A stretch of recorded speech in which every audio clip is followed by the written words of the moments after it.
They say God promised it,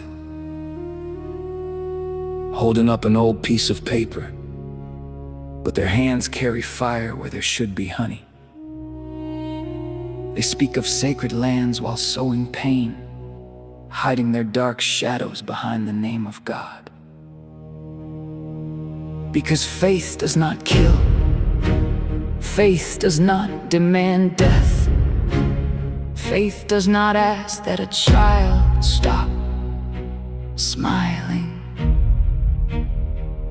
They are men with hard hearts, not the voice of the blue sky, who use sacred words but do not walk in the light.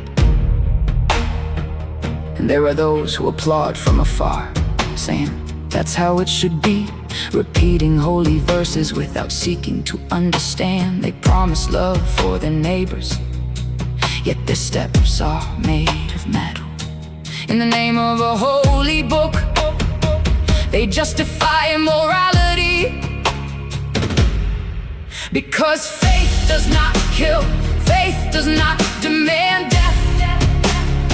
Faith does not ask that a child stop smiling. They are men with hard hearts, not the voice of the blue sky, who use sacred words but do not walk in the light. If the promise is true, it should bring life and peace, with no tears in the sand or a future made of salt. Faith that comes from heaven never calls for destruction, only hands that lift and a heartbeat of compassion. Because faith does not kill, faith does not demand death. Faith does not ask that a child stop smiling. Let the old mask fall away. Let the truth finally speak. The word that is from God will never teach oppression. Yeah, it's not God, it's them. It's not faith, it's power. Listen.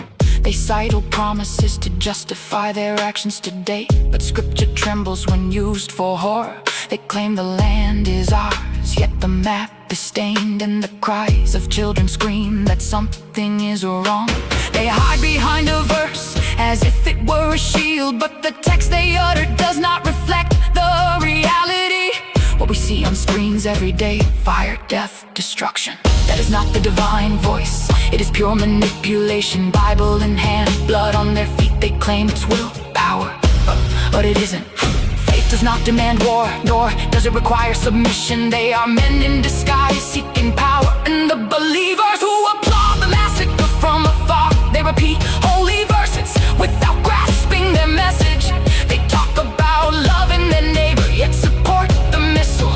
In the name of the Most High, they justify the vile. They profess I follow Christ, but their footsteps are of steel, and the gospel they quote doesn't align with their actions. Because the Christ they preach never spoke of destruction, nor advocated for erasing a people in order to bless them. Bible in hand, blood on their feet, they claim it's willpower, but it isn't.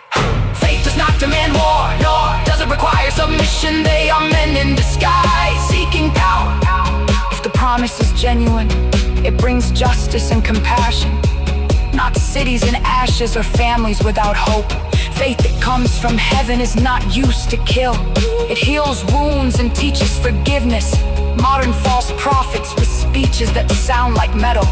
Those who preach peace and life while supporting death do not represent God.